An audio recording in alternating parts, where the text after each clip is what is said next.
Today we're going to move on a little further in Mark chapter 2 and look at the calling of Levi, a tax collector by trade. There are two stories in this short passage. Mark groups these two stories together, perhaps because they've got a similar theme.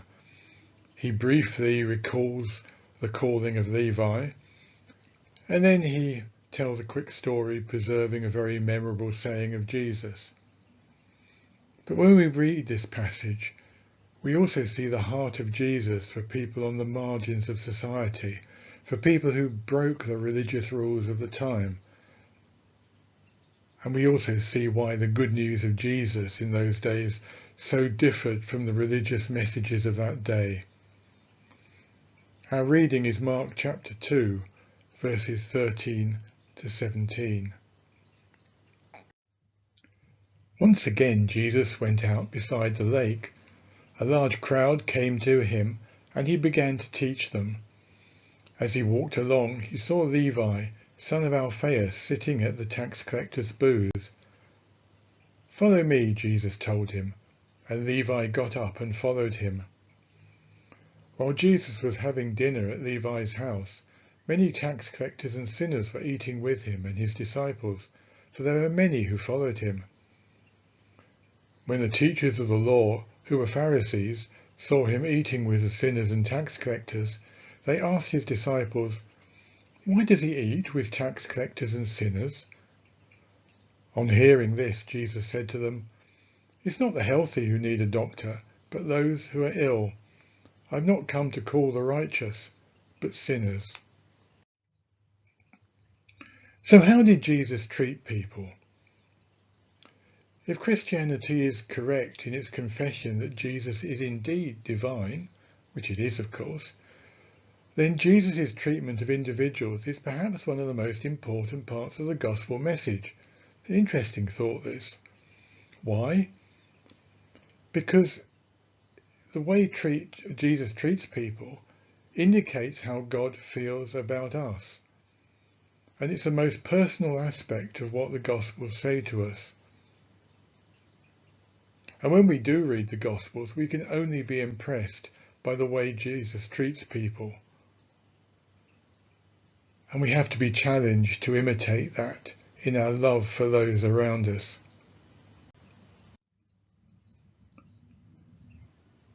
Jesus called his disciples assertively. He very positively chose people and called them. And there's absolutely no clue why he chose Levi, as along with most of the disciples. Of course, Levi also appears as Matthew in the other Gospels. I think there were people who approached Jesus and asked if they could follow him, but he could be quite negative about them. If you think about the story about the rich young ruler. And Jesus' followers, as we've already heard, were often not from the usual religious groups, but they were from ordinary and perhaps even undesirable backgrounds. So as for Levi, tax collectors were especially despised, even more so than we say today.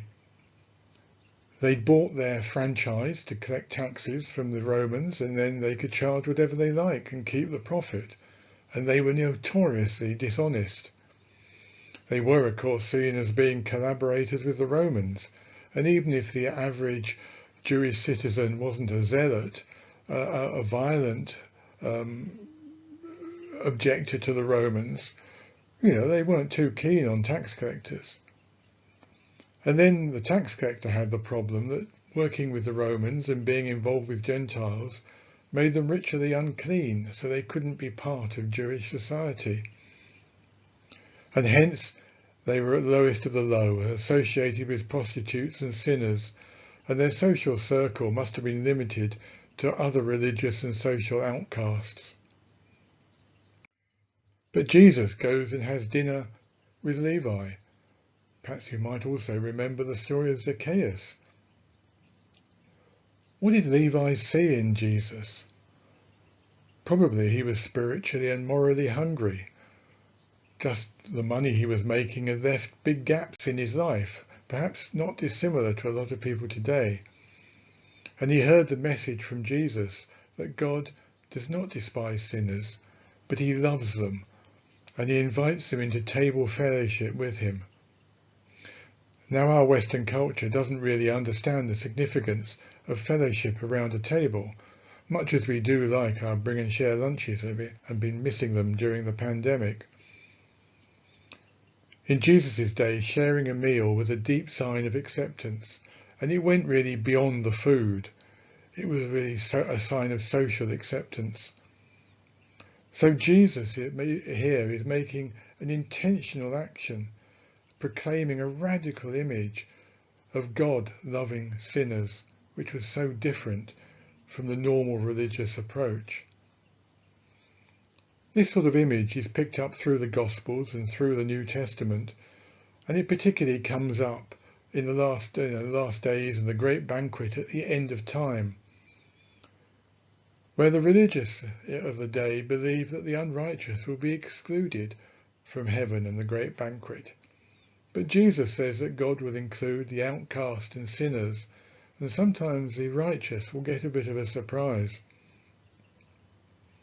Perhaps our Western church sometimes fails to appreciate this, that it's an upside-down kingdom at times. Perhaps we need to be more careful sometimes how we treat some of those people who Jesus would surely include. So who does need the gospel? Jesus' statement on this is very simple. Sinners need God. The ill need a doctor. God's actively seeking out those who need him and inviting them into his family. If we consider ourselves good, we're in danger of missing the kingdom entirely, because who is good except God? But if we see our total need for grace and for help, God is for us every inch of the way. And the implication of this is stunning.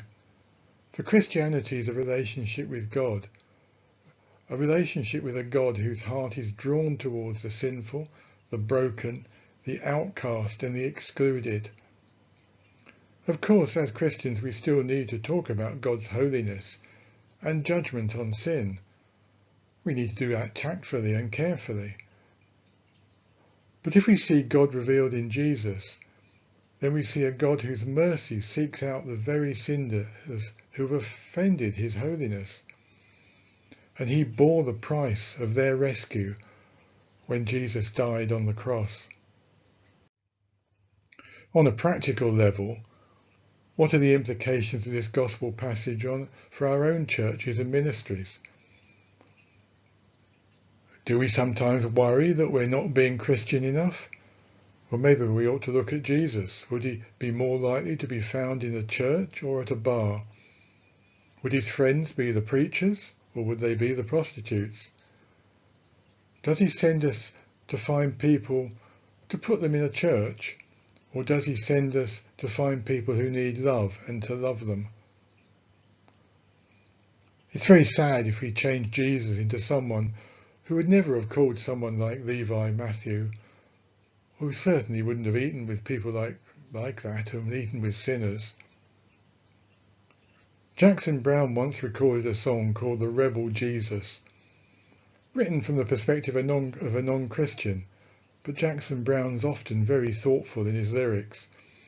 And the song says that the rebel Jesus of the New Testament is far more attractive than the tamed Jesus of churchianity. Perhaps we need to rediscover the rebel Jesus a bit more. And for us, perhaps we need to treasure this message, because at some point in our lives it is entirely possible that each one of us may be that excluded sinner like Levi.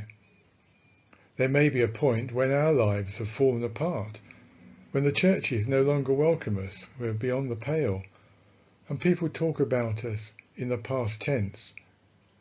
Where will God be for us then? Further, how do we share the gospel if we've forgotten that Jesus is the saviour of the sick, not of the healthy? So we need to faithfully and stubbornly hold to that Jesus who preached and practiced an upside down kingdom.